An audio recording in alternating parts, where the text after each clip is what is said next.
And we are live. Good evening. Good evening. Is it good evening? Good day. Well, if you're in South Africa, it's good evening. In other parts of the world, good morning. Hello, everybody. Welcome to the sixth installment of the Full Color Leader Series conversation with Arabile Gumede. Um, I know people are just coming in and joining us right now. So, just to make sure we are not all by ourselves, when you come in, just pop us a hello in the comment section, whichever platform that you are joining us from, whether it's LinkedIn or Facebook or on YouTube. And yeah, quite excited to have this conversation about money. So many people were like, "What?" Money makes, as we all know, money makes the world go round. I think I'll kick start the conversation, or like rather the introduction, as people are coming in because I'm very cognizant of. I really want to make sure we do justice to the conversation and also make sure that we still have time at the end for the people who are joining us to be able to ask Arabile particular questions. So my name is Bongeka Mhlongo. I always say that I wear many hats. But for the purposes of this conversation, I want to mention two, I think, important hats or hats rather that are related to this platform. The first being, I'm the founder of Pen the Vision, which really at its core is a content creation organization that really is about creating content around how do we position for purpose. Because I think for me and to those that I partner with around purpose, at the clarity of my purpose, it changed my life, and that is my commission to the world to really spread the gospel of purpose. And we use Ipen the Vision is one of the many platforms that is about that.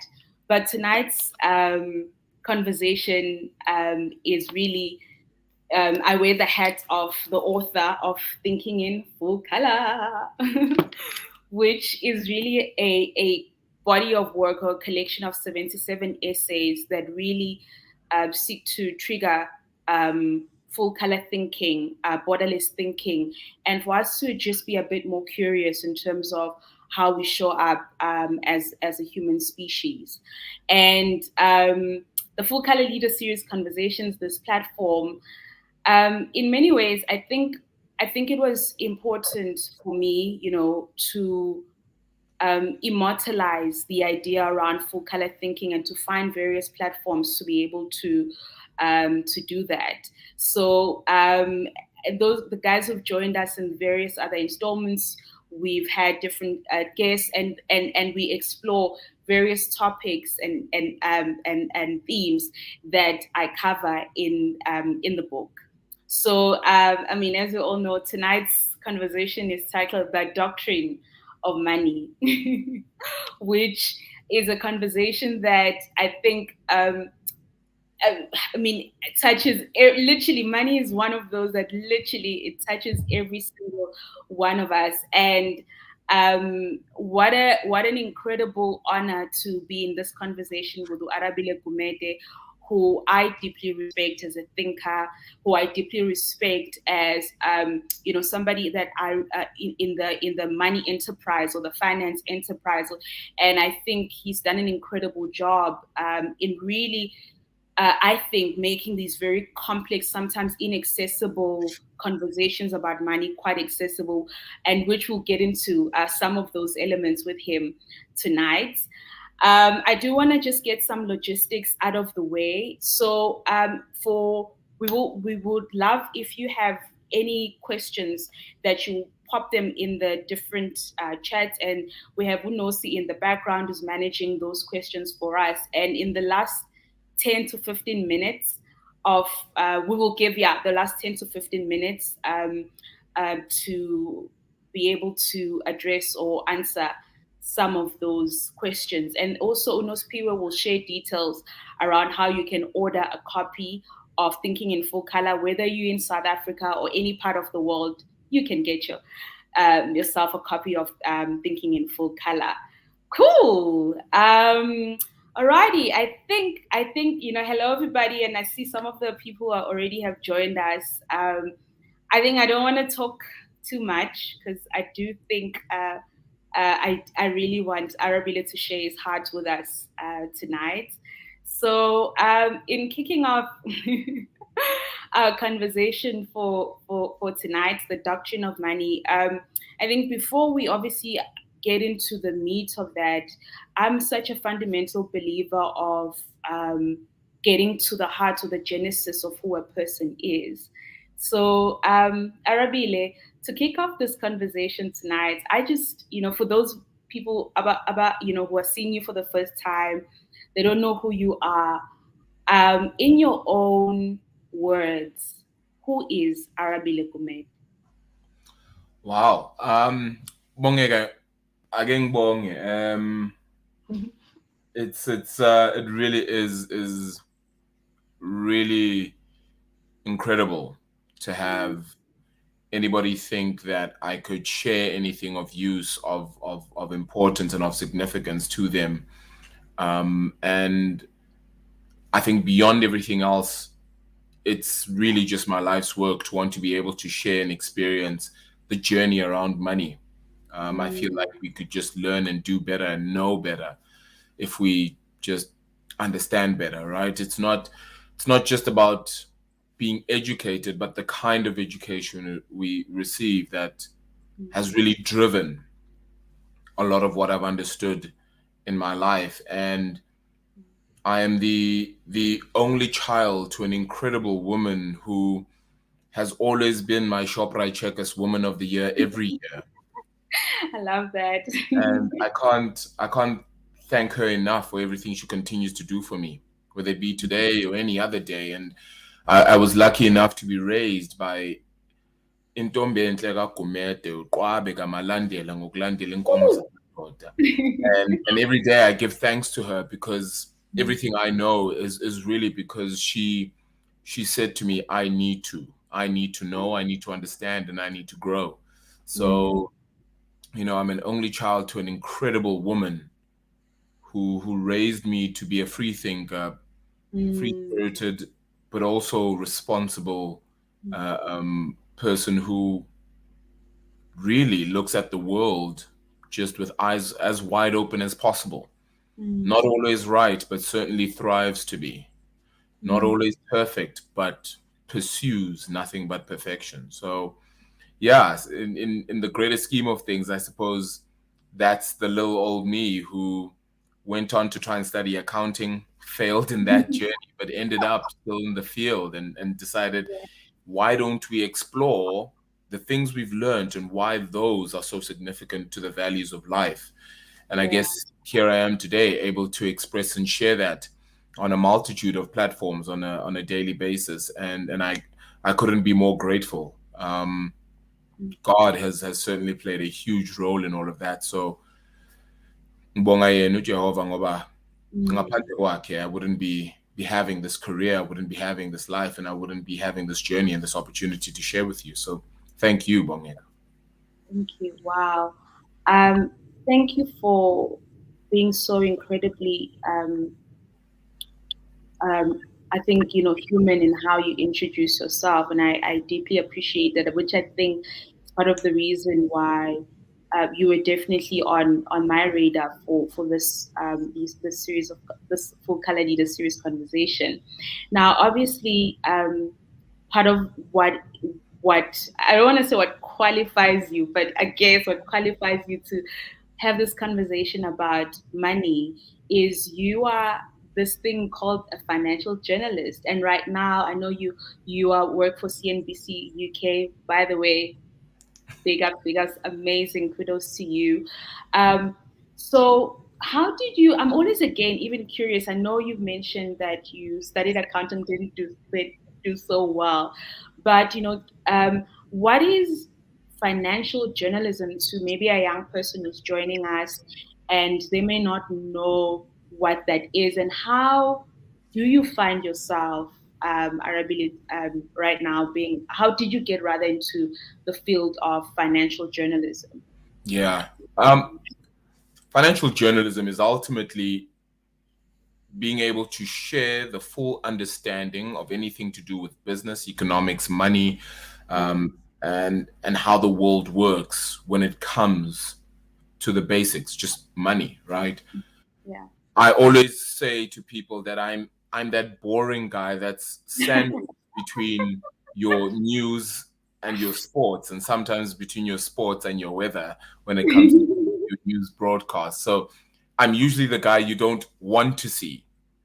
I'm also sometimes the bearer of bad news. It's hardly a good time to tell people how Mm, bad things are with their finances, because I'm always either telling you how petrol prices have gone up, how things are going to cost a whole lot more, or how your money won't take you as far as it used to. mm, So that is the essential part of it. But in trying to do that, mm, my task is to also educate. mm. Because the more you Beautiful. feel like you can relate to me, the more you begin to understand me Yeah. and realize that what I'm trying to share is not just an airy fairy topic that has only been spoken about by a minority back in the day, but by you and Mm, I, and needing to understand that today. The number one question I always get is, why do petrol prices always go up, and when they go down it's never by as much as they went up by, and they never really stay down, right? And it's so critical that we're mm, able to explore, share, and divulge that sort of information every day, because that is a mm, basic need, whether it be for filling up your car, whether it be for filling up paraffin stoves, for that matter. It's mm, all part of the same understanding. And believe it or not, that one element, petrol, matters to your food prices, your mm, electricity prices, right? To the basic understanding of your money and its value from here moving on. So the fact that I'm able to divulge that story is so incredible and so enriching on a daily basis. And how I got about into this, it was, I'm a firm believer in being given chances and giving mm, other people chances, because that's what happened to me. Having studied accounting, I realized that I really did not want to do this anymore. mm, I did not want to be a chartered accountant, but didn't know what I was going to do. And I was lucky enough that I was working as somebody who did promotions mm, back then. And this was around 2010. And that promotional company that I worked for then said to me, look, we have a company that is looking for people to be research assistants. I did an interview for this. They even took down my CV, which of course had nothing more than just my high school results really on it. But nonetheless, later on, I got a call from them mm, saying, listen, we know it's not what you've studied, but we'd like to ask you to be an intern at one of our companies. mm, That company happened to be ABN 360, known as Africa Business News mm, 360. Africa Business News owned at the time Forbes Africa magazine. mm. So I was essentially going to be an Wow. intern in Forbes Africa magazine. Absolutely Shock. incredible. I don't know what I want to do with my life. So, how about for 6 months, I intern at Forbes Africa and Yeah. learn? Great. Day Mm, one, I get to the office mm, and I begin to realize that something else is going on. mm, The HR lady is speaking to the editor of Forbes Africa magazine, Chris Bishop and Hasina Kasim, and they're having this conversation. And the realization in the end is, I may not be well suited for Forbes Africa magazine. Now that was surprising. But nonetheless, they come up to me and say, listen, do you have any writing experience? Have you ever written before? mm. And at the time, of course not. I'm a failed chartered accountant. And and so they thought, well, look, we have somebody that has started with our other company Mm. and they're a journalist who Mm. wants to write. You don't have writing experience, they do, and they would Mm. like to swap over to work for Forbes Africa magazine.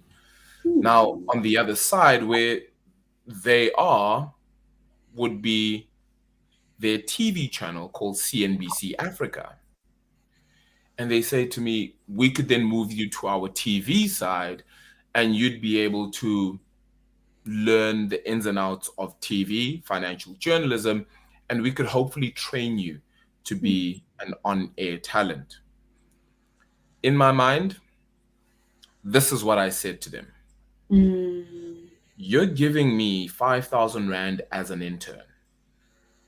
Will I still be getting that same 5,000 Rand if I move you over to the other Valid side? question. Valid question. They Mm. said yes. And I said, how quickly can we move then? Because it doesn't matter where I am.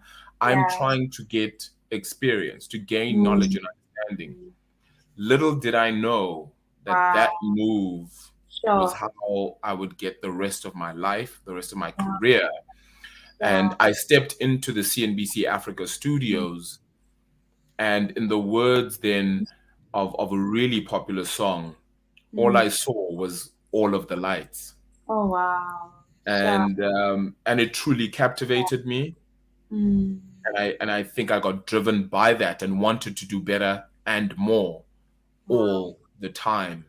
Wow. And that really was the genesis of my career and how it started, all because somebody took a chance on me and Yeah. they said, we see something that you perhaps don't.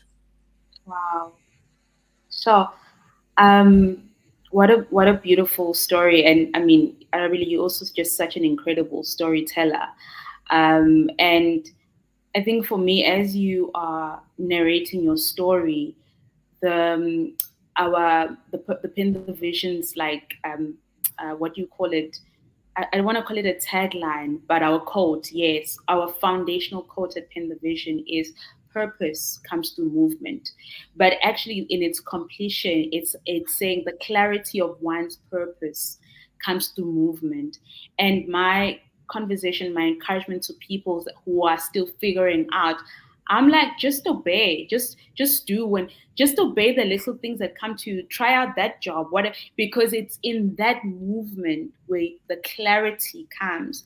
I was listening to one of my favorite thinkers recently, and the what he was adding to the purpose discourse was that we shouldn't say pursue your purpose. You don't pursue your purpose, but you position for it, and you position for it by continuously um, trying out the different opportunities that are presented to you. And I think, when I hear your story and many other stories, it's almost that cementing of that, of that clarity around, movement. So um to get into the conversation, right? I mean, the doctrine of money, we titled it. I thought let's do a little bit of a fun, and to the audience who's joining us, we're gonna do a little bit of a fun quiz game. So I have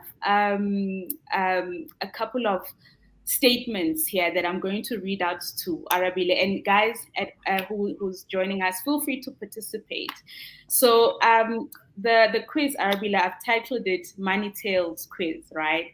And I'm going to read out a statement to you, and then you are going to just say whether it's a fact or a myth. That's all. And really, the quiz explores some beliefs around that, that I've often heard around how people think about money. Because when you think doctrine, right, doctrine is a set of beliefs. And one of the most, I remember having this conversation with my dad a while ago, where we were talking about doctrine is probably the one of the most powerful things that, but people don't actually know how powerful it is. But really, when people are so indoctrinated into a thing, no matter how much knowledge, whatever you can give them, it's very difficult to change that. So even with money, and I talk about it in my book with the essay that I talk about money, that what transformed my relationship with money was a rewiring of my belief around money. And yeah, so anyway, I want us to just have a little bit of fun. And guys, please join us because I want us to do it quite quick. So I'm going to read a statement. You're going to say either it's a fact or it's a myth. The guys can type. I want to see what people are thinking, and then we will jump into the conversation. Cool. All right. The ordinary statement number one. The ordinary person or citizen doesn't really have to care about interest rates, inflation, compounded interest, the GDP. Myth. Okay. To succeed in our finances, we all need a financial wellness coach. Ooh. Also myth.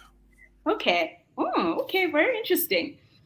If the bank says you qualify for a 1 million rand house, it means you can afford that house. It means in J. The bank says, okay. Reserving a certain percentage of your money towards the welfare of humanity or helping someone brings great blessings.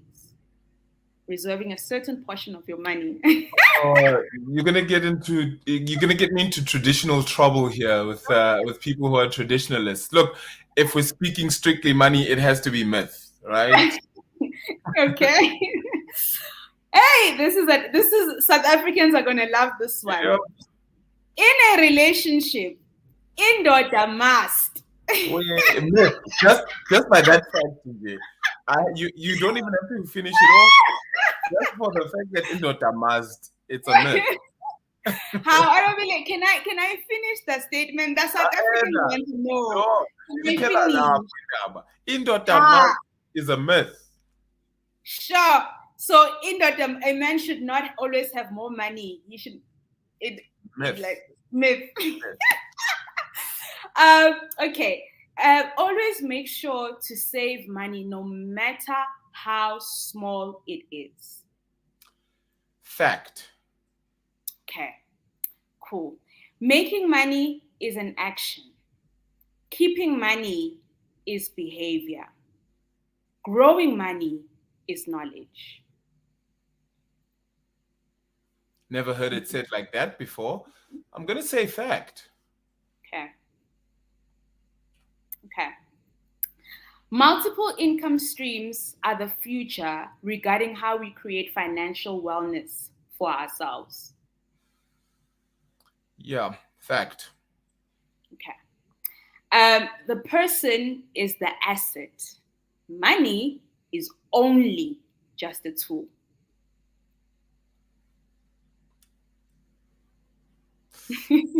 Yeah. It's not so cut and dry, but I guess for the benefit of this conversation, we'll say fact. Okay. And then the final statement, do what you love and the money will come. Ooh. It's so nice to be able to just say, yes, I can do what I want, but it doesn't always work out that way, right? But it is a fact that the money will come if you're doing something you really enjoy. Because if you enjoy it, whatever financial effect, look, fact. Let's keep it at that rather than say fact. I mean, if you wanted me to explain all of it, I can, but fact. Awesome. Well, thank you for being a great sport. Very interesting, quite a lot of myths. Guys, the guys who are watching, please share your thoughts around. There's like a lot of myths that Arabile called out. What do you think? Do you agree with him? What are your thoughts? Must is a myth. I'm not even taking questions on that. There's no questions here. There's no South Africans who are joining us. What are your thoughts? Is a myth. Share with us your comments, your questions, your thoughts, and we will read them in the towards the end of our conversation. One of the things what I was thinking about when in preparing for this conversation and thinking about doctrine and beliefs. And I was thinking about this thing that as a society, I think in our cognitive evolution, there's certain things that we have, I think, not factored in, and one of those is the understanding that um, behavior, for example, is not an independent variable, right? And what do I mean by that? So, for example, I'm sure many people you would have heard the statement, or maybe heard people say, hey, so and so is really bad with money. So and so like doesn't know how to use money, or so and so is a spender. And we always look at behavior in isolation and not think systematically around why is person X bad with money. And I think for me, one of the things that I've deeply appreciated as, in my own evolution as not just somebody that deeply cares about financial freedom and financial wellness, but it's almost this understanding that to be successful in our money journey, we kind of need a beautiful synergy between knowledge about money, beliefs about what do we believe, and then that triggers into how we behave, around, or how we behave around money. Because even, there are people who have a belief that they can never be multimillionaires. And even though they may say to you, oh, I'm going to be a millionaire, but if at the core your belief it kind of, I feel, impacts how you then behave around money. So in kicking off our conversation, Arabile, I wanted to get insights from you around what are some of your beliefs about money? Let me start that answer off by saying Mm, this. You're 100% right. Personally, environment, everything, mm, hereditary, nothing. sure. That's a quote from a book by Bessie Head called Maru, right? Mm, And really the notion of that statement is your parents can give you everything. You can inherit so much from your parents, but all of that can fade away when you're in a different environment because your environment determines the kind of person you become. Our accent doesn't change mm, just because our parents' accent is a particular kind. It changes mm, because of the environment we're in. And you see it a lot with South African kids that have grown up, for example, in the UK, right? Their mm, parents are purely South African, 100%, born, raised, football Pumanje in the Eastern Cape somewhere, rural Eastern Cape, but they got a job. They've moved here. They've now mm. gone on to have three kids. All three of those kids don't know a word of Xhosa, Oh, right? mm, And they speak to you as a British person sure. because environment, everything. So what you learn from your environment determines how you deal with things. So what you learn from the environment in which you live in and were raised in, Mm, not your parents, mm, raised in, determines how you see, think, and value money. So I was raised in a situation where, unfortunately, we had money to begin with. My mother worked a really nice job, and she prioritized us initially to start. And unfortunately, in 1998, I was 10 years old. My mother lost her job. Hasn't mm, worked a day since. It's more than 20 years since then, and yet we've been able to survive. But that didn't come from just an ability to just make money out of nowhere. No, at the age mm, of 10, I started washing cars inside the complex that we had lived in. mm, That means that every single day or every other odd day, I was getting 10 to 20 Rand to try and make ends meet. mm. So my value of money looked different. How I valued, how I saw money looked Sure. different. I Mm, didn't make that 10, 20, or 30 Rand for me. I made it for the house because every mm, day we lived with no candlelight, with no electricity. sure. So we basically needed to get paraffin in order to Mm, put on the paraffin stove in order to buy candles so I can do my homework, so that nobody at school ever finds out that I don't have electricity and water back home. And yet, when I'm done with high school, I still need to be deputy head boy, or I need to achieve a top 10 academic status. So all of those things are determined not by my mother, but by the environment that I live in. I was lucky enough to have the right kind of friends who really continue to try and push me to want to do more and do better. So that environment pushed me to be better. They're still my friends till this day. I was lucky enough to have the kind of school that always wanted more of me. So even though they didn't know my background and situation back home, they always encouraged more out of me and got more out of me. So again, if I had unfortunately, though, personally grown up in a situation where we stole a whole lot more for money, or we sat on the corner waiting for an opportunity to just arise, I may value money completely differently. So my value of money is such that I needed to go out and do something productive. Sure. At the age of 10, I was washing cars. At the age of 16, I was already doing people's gardens inside the complex. Right? At the age of 18, I was a waiter. At the age of 20, I was then doing promotions. 22, I then started my first real paying job, but still getting 5,000 Rand a month. Today, I'm at an extremely fortunate position to be able to even live in a whole nother country and still look after my mother in South Africa. Right? So it's this huge blessing, but my value of money doesn't come from me, doesn't come from my mother. It comes from the environment under which I lived in. Can you surpass all of that? Probably yes. But again, it takes such deep intrinsic understanding and knowledge of who you are and what it is you plan to achieve, that you then grow and build all of these things. Sometimes we don't even know how to get there. And there's a book that I once read. It's entitled The Lion, the Book, the Boy, and the Donkey. And in some part of the book, the donkey or the boy speaks to his donkey and says, I want to go there, but I don't know how to get there. Right? It's this mountain top, but I really just don't know how to get there because there's this forest right in front of us. How do we get to the end? And the donkey then says, listen, it's okay. Forget about the end. Can you see your next step? And and the boy says, yes. And the donkey says, let's take that.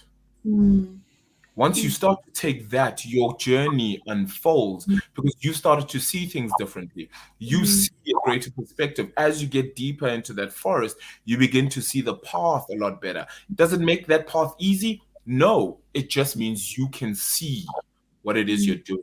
Sometimes in that path, now you won't be able to see the end goal, right? Because when you started, you could see the hill because that's what you wanted to do. But while you're on that journey, now you look up and unfortunately, it's all these trees that are blocking your path to that end goal.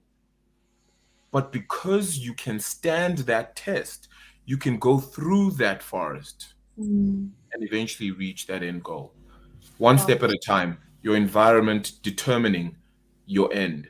Because it's not just about who raised you, but how you were raised and where is just as important. Sure. Wow. Um, in thinking about,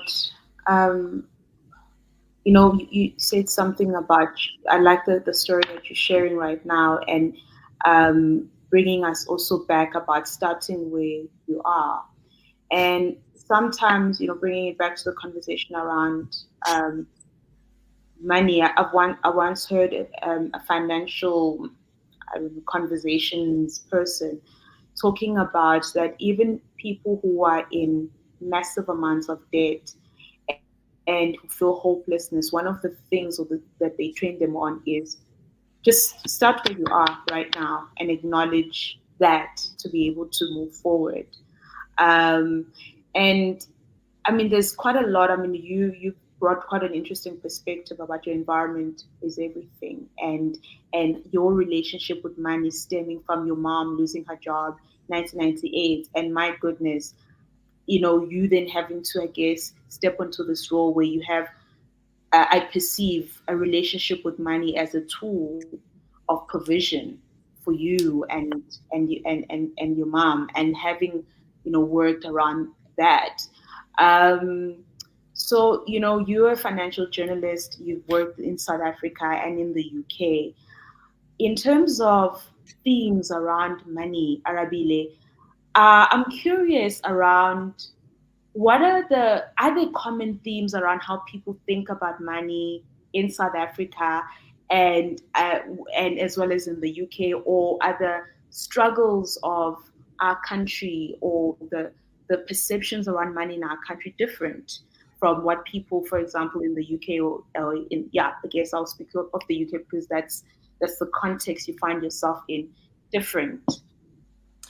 For the most part, I'm going to say no. Mm, At the very core, people want more money to be able to do more with. Anybody wants that, right? mhm. Whether you're Elon Musk or you're somebody who just can't afford to buy a loaf of bread today. Mm, It doesn't matter who you are, across that entire spectrum, across the globe, we all want the same thing, more. yeah, yeah. How do we get more? Well, there are many ways we could discuss how to get more.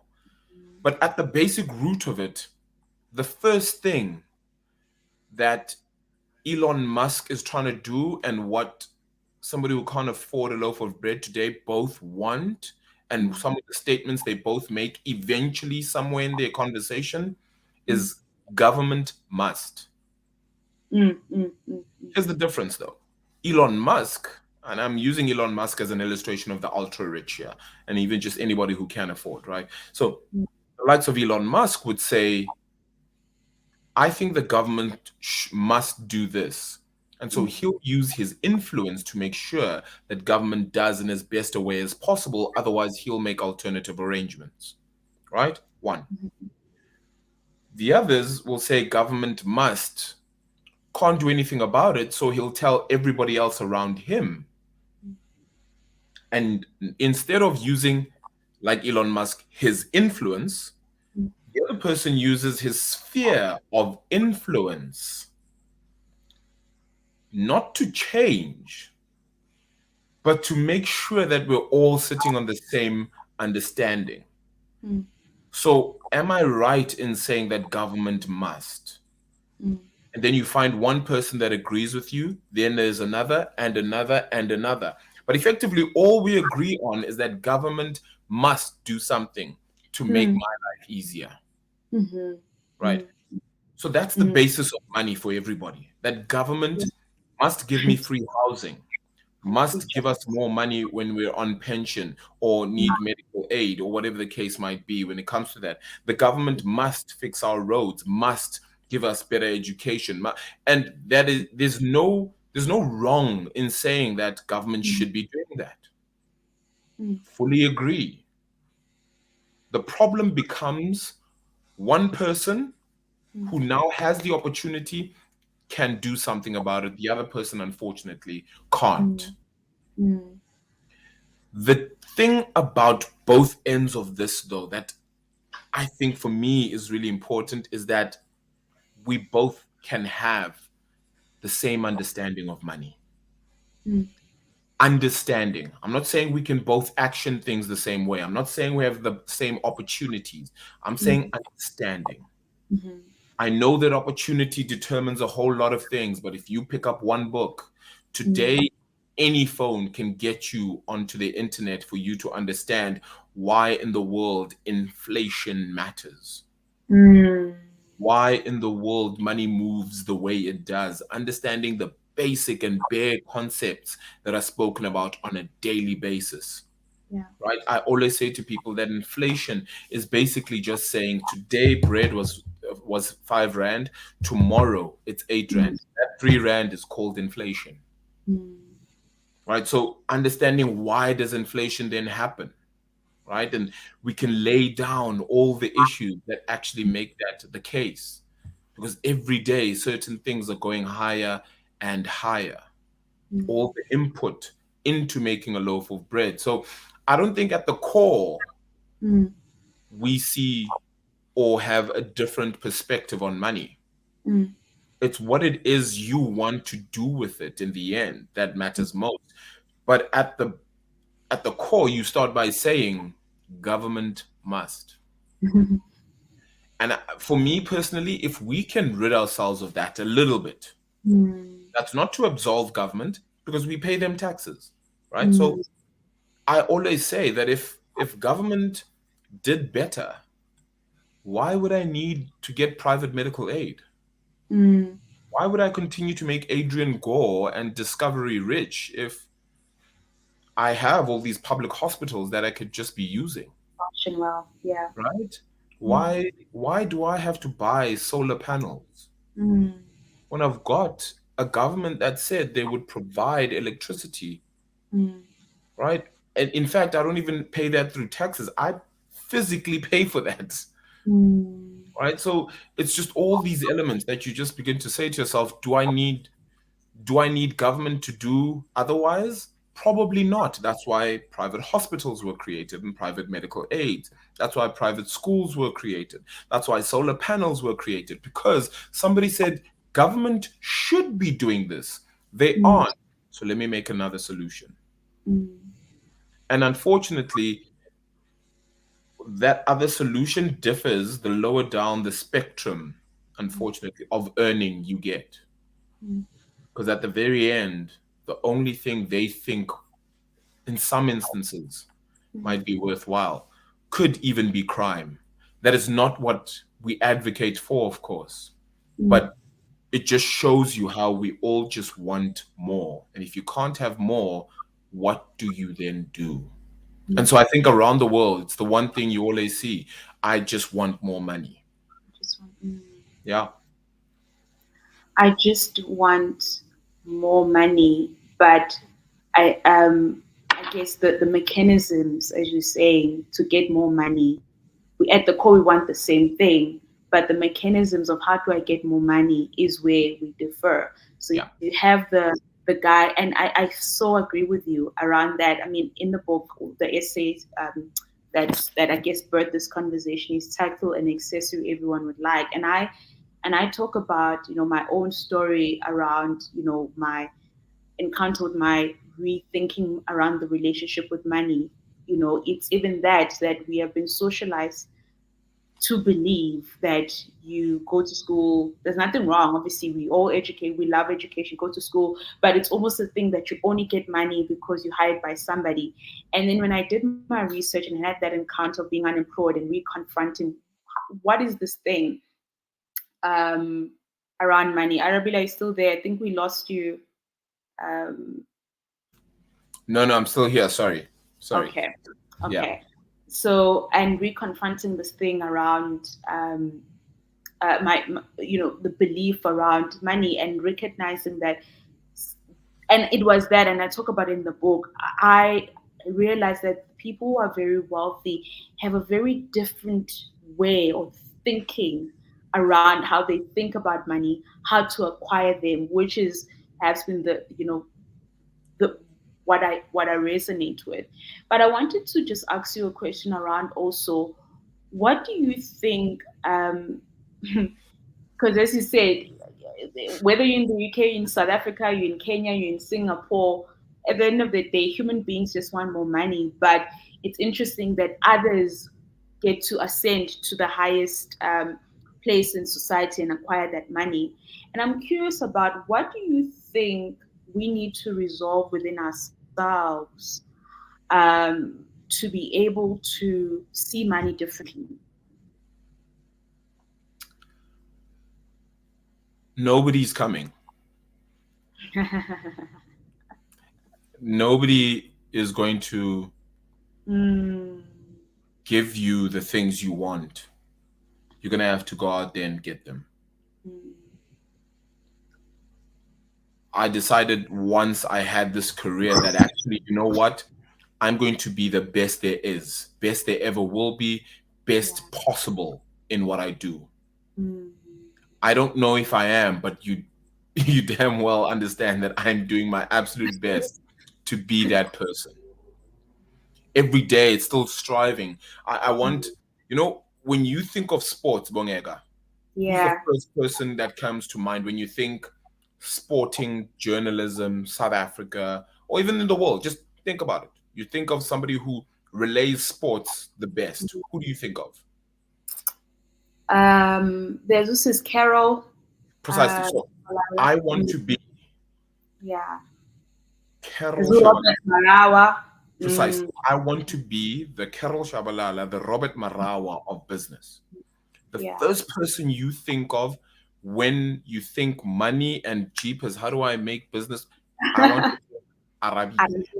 And so in order to get that right, in order for me to get that right, I need to get myself out there. I need to get you to understand why I'm doing this and actually offer you something that makes sense. So I can't just want to be this person in J, 800 below, right? I actually need to come through with a sense of education, a sense of understanding, a sense of differentiation. Why should you listen to me and not anybody else? Right? What's the difference between me and all the other people that came through before in doing all of this? Well, the difference is that they're not me. That's number one. Number two, it's getting to the crux of the matter and realizing, man, I have this incredibly awesome opportunity and I can make it work for me. So I run with that day in, day out. So, Bongeka, it's not always going to be easy to be able to get why people think the way they do about money. We understand at a bare minimum. But like I said, because of the environments people grew up in, understand or developed from, they see things differently. So it's me saying to them, here are the facts. How you then evolve from those facts is up to you. I cannot determine that for you. And so I think that's why, man, this journey around money is such a personal one. People always say you need to make a budget. Yeah, cool, but what if my budget is nothing? Earlier on in one of your myths or facts questions, you asked me, what was it now? I think it was just around jeepers. Saving. Always make sure to save, no matter how small it is. Precisely. So with that, I said, I think I said myth to that. No, I think I said fact. Sorry, I said fact. Yeah. And here's my reason. People think that saving only comes in one form, which means I literally need to put money away. No, it doesn't. If I decide I want to buy these carrots, but I realize that I can get them cheaper somewhere else, that R1 that you've now paid less of is saving. Right? So my mother and I used to go to ShopRite when I was younger, when we ShopRite. ShopRite pela, hey, book number special, guys, But now here's the problem. A ShopRite in Noma Oya, we still couldn't afford some of the things we really needed. But you know what we do? My mother and I went to ShopRite when there was a sale on. But in saying that, we would actually travel to ShopRite with the paper. You know that paper that comes in the newspaper that has all the specials on them? We would have left the house having circled what it is we need and said to ourselves, this is what we're buying because it's going to save us money. Sure. We'll be able to get exactly what we need cheaper. So understand, Guti, it's so basic. But how were you raised to understand money? How were you raised to see it? Where you come from determines that a lot. Yeah. like there's I'm a little bit of an old soul. Bongeka, I mean, surely you should. I say an old soul. I'm only 34, but there's a song by a hip hop group called H2O, and they said, "Moto long plo mekhoneni, cela Mm, umthatha ngesheleni." mm, And the whole concept of the song is just, hey, I'm trying hard. I can't afford this. I can't do that. Nyagereza, just yeah. give me a little bit. Please just add on to what I have. I will always say that I'm more than willing to do that for somebody, add to Wow. what somebody has because they've taken the time to give to themselves. Mm. When you give to yourself, you've worked. I just add on. Oh man, that's so That is beautiful. all I want to do. Oh Ngicela man. nje ukukuxhatsa ngeshileni.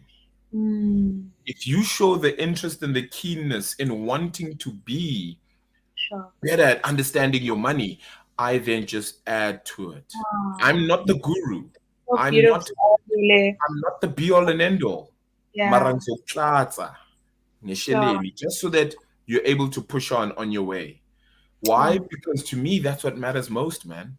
If we yeah. had a better educated society financially, imagine Mm, the things we'd be able to achieve as a country. We would have known that 30 years ago, we didn't have power stations that were good enough to fulfill the mm, needs of 54 million people as our economy continues to grow. So 30 sure. years already, 30 years ago already, when we had a lot more money, Mm, we would have already built better power stations with greater mm, efficiency and an understanding of what energy needs are going to be mm, significant and important by then. But we didn't do that. Why? We didn't know. So mm. the whole world now, I was ngesheleni. Now they're just like, yo, I don't know what you're gonna do, but if you want a solution, it's gonna cost you 1 trillion rand. Sure. Do you know how much 1 trillion is? I don't Like, even think I could read it.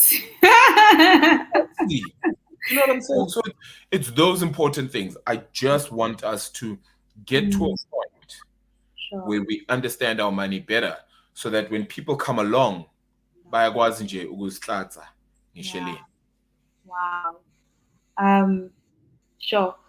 A thought just came to me, like the way you articulate yourself, Arabile. I was listening to somebody talk about. I don't know if you're a soccer fan. I mean, not that I'm an expert, but I mean I grew up with brothers and a dad who absolutely loves soccer, and they were talking about. So I understand the game.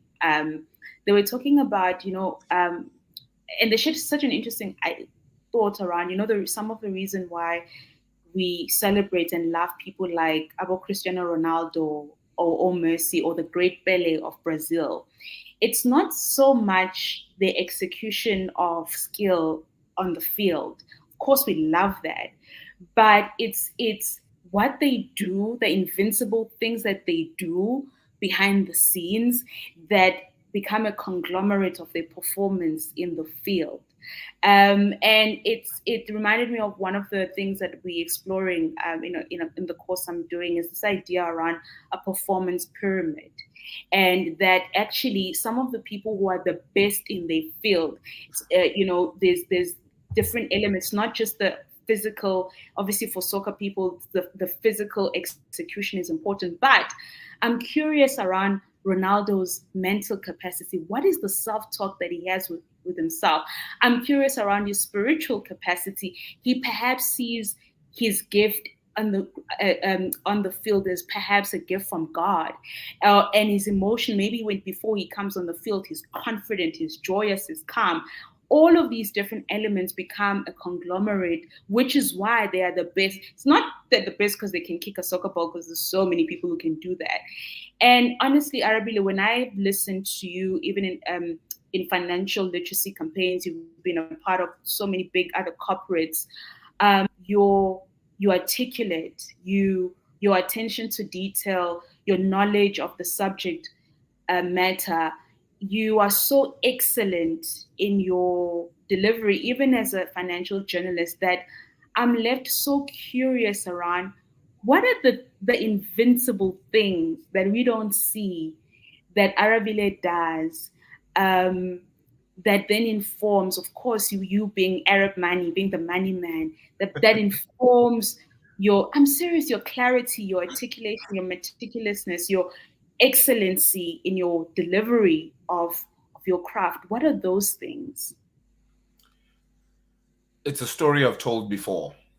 And apologies to anybody that may have heard it already, but it's a big part of my journey.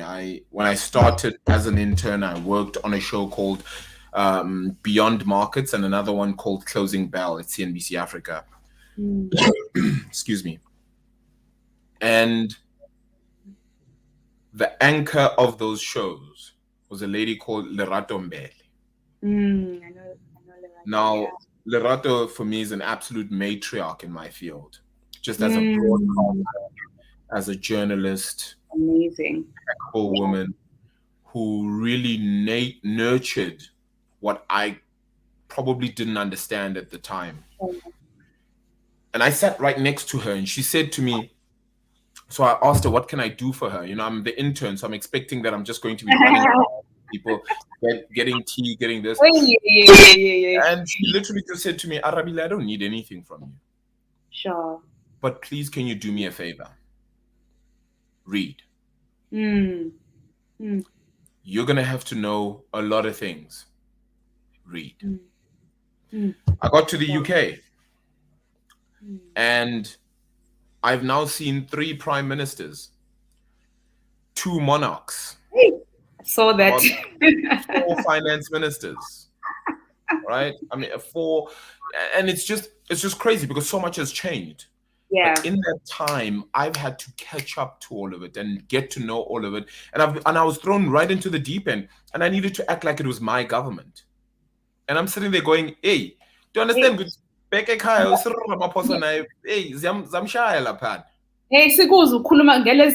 you're like, how does he know that? Right? Read. Yeah. Read. Wow. It's an invisible task, but the most incredible task at the same time. I'm also, to be honest with you, I'm not the biggest fan of reading. And so you won't find me on the side reading novels or reading books. The best I've done when I was even growing up was I used to just read comic books. So I'm not saying to you that everybody is going to like reading. But in the subject matter you are most interested in, you need to be able to read. I love finance. I love economics. I love banking. I love this industry. So of course I want to read. Of course I want to understand. Of course I want to know more so that Bongeka, when we have this conversation, I'm able to instill a whole lot more. There's a story, right? And it's about this little girl who asks her father to get her a pet. And she says, Daddy, please, can we get me a pet? I'd like a parrot, please. A parrot? A parrot? Yo. Hey, inyoni khulumayo. Okay, cool. So they go to the pet store. And this girl chooses this parrot and goes, yep, I want that one. Yeah. And parrots are known, of course, for talking, Angit. So they get this parrot on its own. Get home, and imagine the child's playing with this parrot and expecting it to talk. It doesn't talk. It doesn't talk at all. Sure. How? Okay. So they go back to the pet shop. And the pet shop owner says, oh, you know what? I think the bird might have been a little bit scared. Let's get your bird a cage and maybe it'll feel a little bit safer. Okay, sharp. They get a cage. Still nothing. I funu kulu. How? They're like, okay, cool. You know what? Let's buy it a little branch in the cage. And then it can feel a little bit more proud because now it's sitting on the floor and sleeping on the floor there. It might not be helpful. Sharp, let's do that. Go back home, still nothing. How? Day 4, babuyele food. But dude, it's not, it's still not talking. Okay, let's try and get it a little bell that sits on the side there, a few toys and trinkets inside the cage to make it feel comfortable. They do that. Bird still doesn't talk. After 5 days, bird dies. Yo, All the bird needed was food. sure. What we forget is that sometimes Mm. the answer to the things we need is the most simplest and the most basic. We Wow. try to complicate our lives so much by Mm. bringing in all these other little things. We forget, in order to understand why we need money, understand Mm. what your needs are. Sure. You need bread. Okay. Mm. I need to ensure that I'm able to afford that bread. Why does bread, though, keep going up? Well, okay, Mm. wheat prices go up, right? So if wheat prices are going up, that means that the farmer that is putting that wheat in the ground has to pay more for those seeds now. Mm. All those seeds cost more. The petrol to transport that seed costs more. There are people that work on that farm that costs more. That is Mm. why the eventual price of bread goes up. Mm. You see how it's the basic understanding of that one thing that now gets you to, oh, it makes sense now. Doesn't make Mm. it right. Understand? There's a difference between right and wrong and just knowing why it happens. Mm. I know why the war in Ukraine is happening. Mm. It's not right. I know why it's happening though. Mm. Get what I'm saying? So I want people to be able to understand things. Yeah. That way they're able to give themselves a chance at being better. Wow, that's so incredible, Arabile. And I think it still goes back to that point I raised around. I think as a human species, we still understand things as independent variables and not as part of a system. So and even the first question in the Money Tales quiz that the ordinary citizen doesn't have to know because a lot of us are like, oh well, into Arabile or economic or by GDP, but actually, I love what you're saying. That first level of knowledge empowers how we then think in our own individual lives and how we then think about but money and education is everywhere. It's not just through the schooling system. There's public education. There's right now these platforms we are having a conversation that people can know about. So I know we're over an hour and there are two questions. Apologies, everybody, but there's so much more I want to ask Arabile, but I think we won't have enough time. So we probably have to have Arabile part two. This Sure, we conversation. can definitely do that. There is questions that I see Nosi has popped in the chat that somebody asked. So I'll read the first one to you, and you can just guide us there. And then there's a question here around: can a 9 to 5 high-paying job make a person wealthy, not rich, wealthy? Maybe enough money even for the next generation. Very interesting question. I don't have the answer to that. Hmm. Why? Because there's so many variables to that question. That Mm. person could be really good at how they manage their money. You can have a Yeah. 9 to 5 and be able to invest that money wisely. Be able Yeah. to grow different businesses while you've got that 9 to 5. Sure. Share it so that it grows in your in your society a whole lot more. There's too many elements to just say yes or no. But I can tell you Hmm. now that it does Yeah. give you the opportunity to build wealth. Yeah. Because when you have that 9 to 5, you begin to ask yourself questions like, yo, no, man, surely there's got to be more, Yeah. right? And so what do? You do more. Mm. If you're serious about it, you do more. And once you do more, you do better. That means you're going to then look for other opportunities. So Yeah. it's not to say that that 9 to 5 isn't worthwhile or isn't able to get you the wealth you need. It's just, it might be the perfect stepping stone to the end goal because then Yeah. it helps you invest better. It helps you grow your bond maybe a little bit quicker. Once you've Mm. grown your bond quicker, you may still have that 9 to 5. If you pay your bond off quicker, guess Mm. what? You now have a home that you can literally just pass on to the next generation. Mm. That not generational wealth. Good thinking. So Brilliant. it's Yeah. different. It just varies on every situation who does Mm. what. with their money. And the better we are able to understand what it is I'm doing with my money, whether I have a 9 to 5 or not, is important. I want everyone to also understand that we all can't be entrepreneurs. I'm truly sorry. Arabile. No, let me help you. Let me do something. Let me put it this way. Let me put it this way. While we're all trying to be entrepreneurs, who's working for these businesses? Right? Let's say everyone goes and becomes an entrepreneur. Who is working for your business? Yeah. Right? So everybody needs somebody. Yeah. Izandla ziyagezana, guys. Yeah. So that is to say that the person who feels like it's not for them can dabble in being supposedly an entrepreneur, but maybe they're not. They're just an individual consultant for multiple companies. Now we see them as an engineer, as an entrepreneur. Sorry, actually they're not. They just decided to have multiple streams of income. Yeah. You see, so I think it's always about perspective, what it is each person can plug into. Wow. And then the next question that was posed here is: does education guarantee that you will have more money? Example, pursuing higher degrees, a master's, a PhD, or are these also myths, especially amongst our society?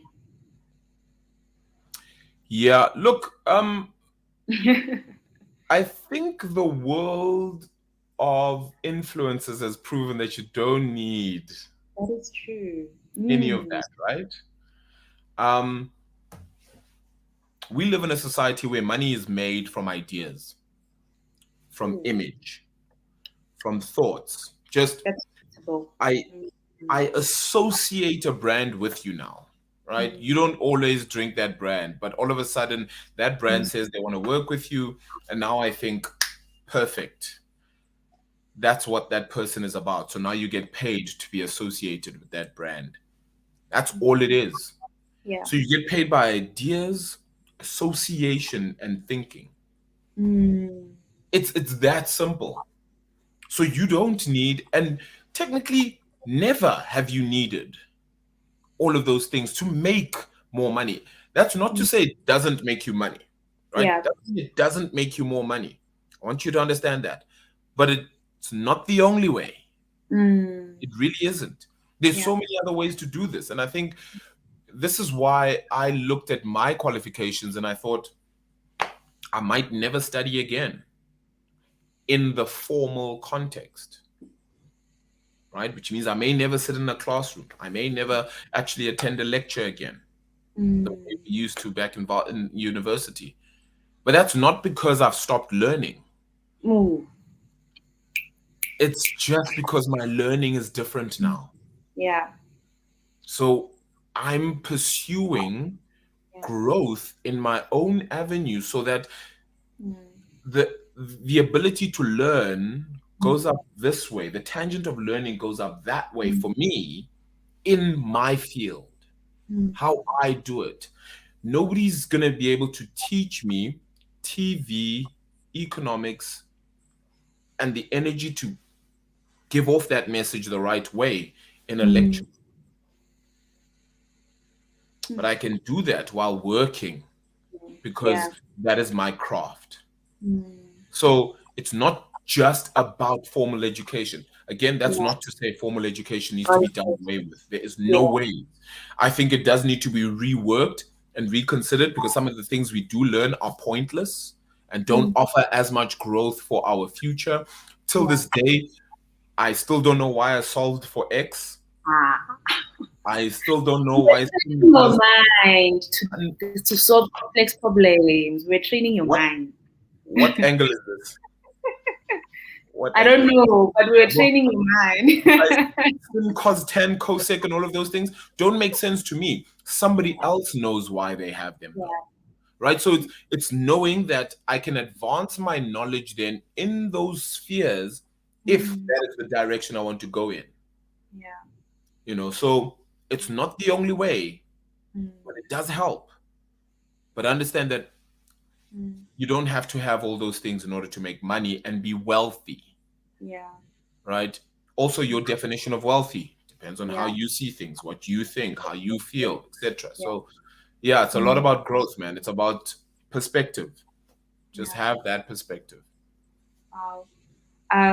So there's so much, um, just incredible insights, that I think I want to re-listen to the conversation for myself, around some of the things that you're, calling upon us to really think about. And I mean, this whole platform, the Full Color book, the Full Color Leader Series conversations, and the various variations in terms of how this idea will be immortalized.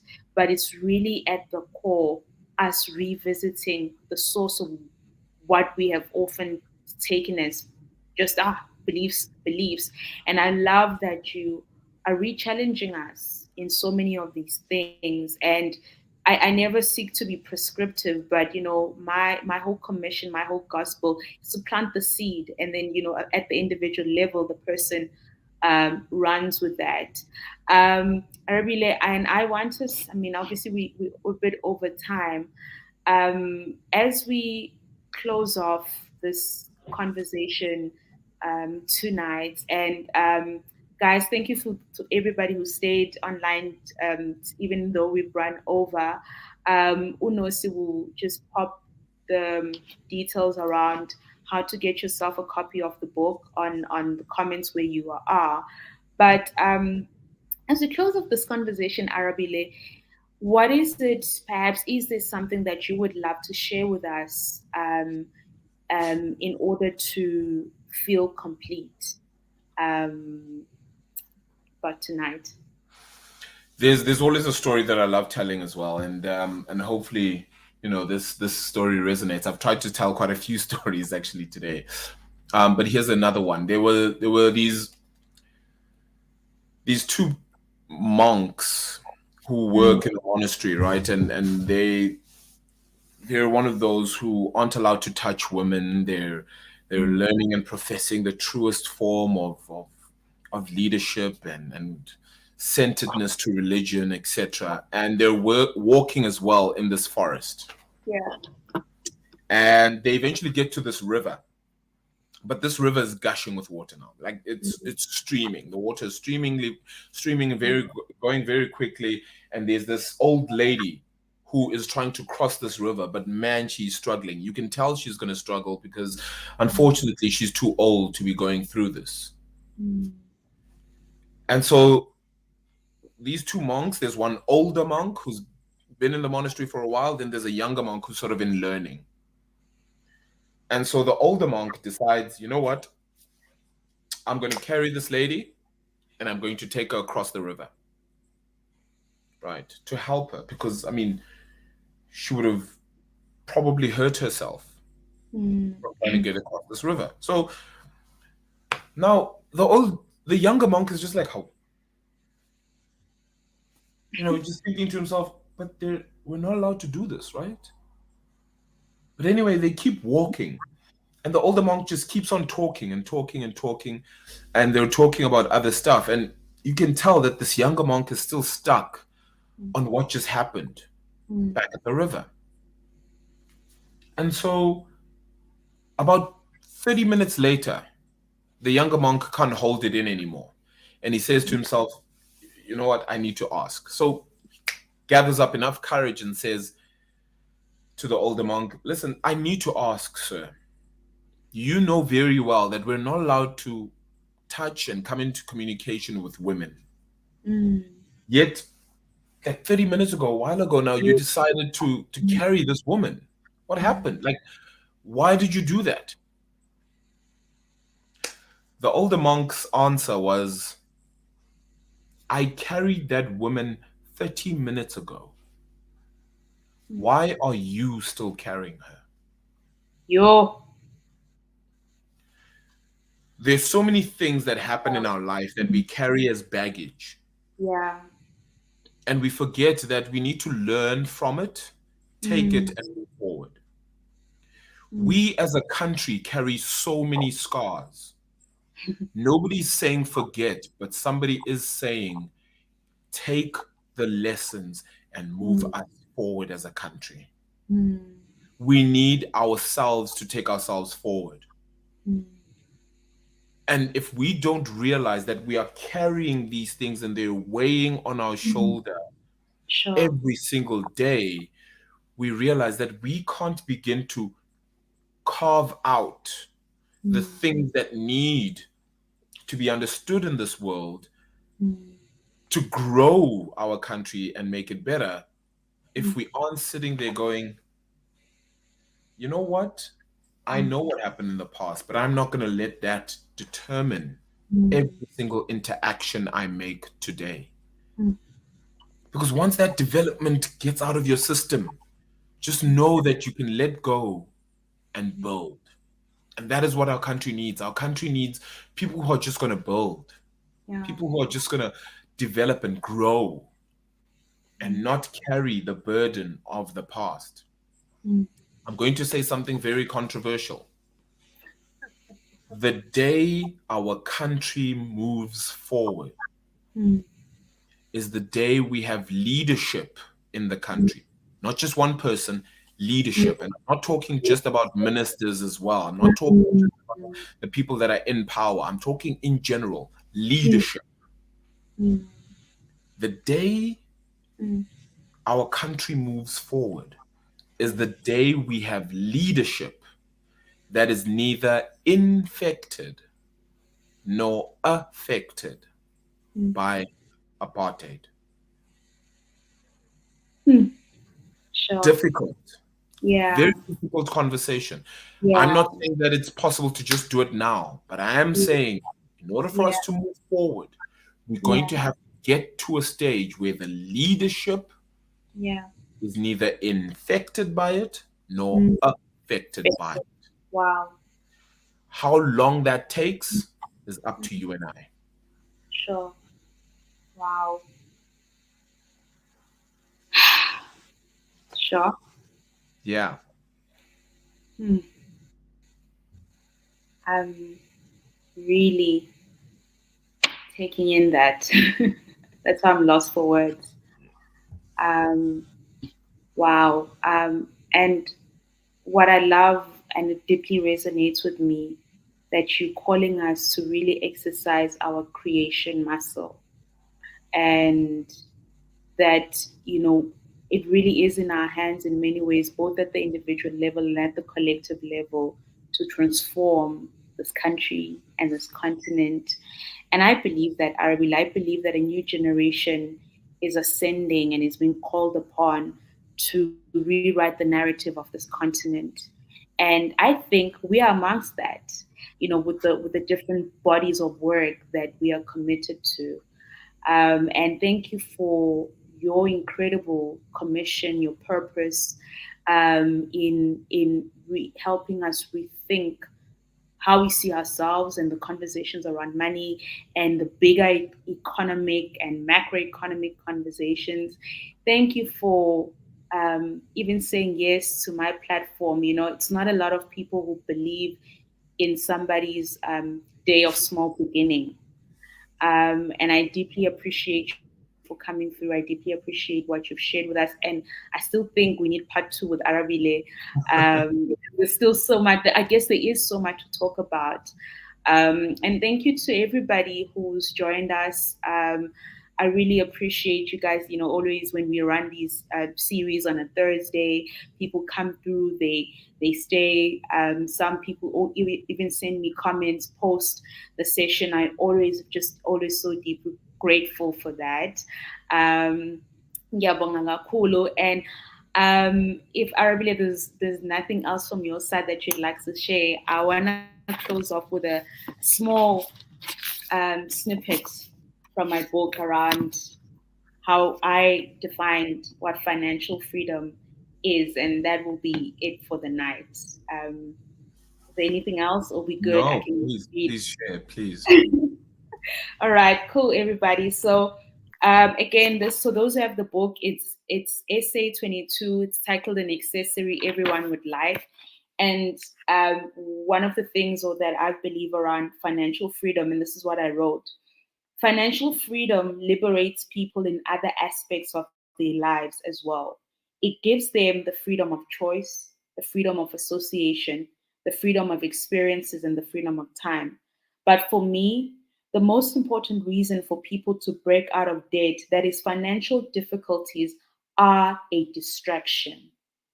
They take our focus away from the most significant mandate of our life and our purpose, which I think is the very reason why we're here on earth. So, something to ponder about. But yeah, God bless you, everybody. Have a fantastic, well, evening, morning, day, wherever, whichever part of the world you're joining us from, and look forward to the next Full Color Leader Series conversation. And again, guys, follow Arabile Gumede. Incredible gentleman, incredible human, incredible thinker.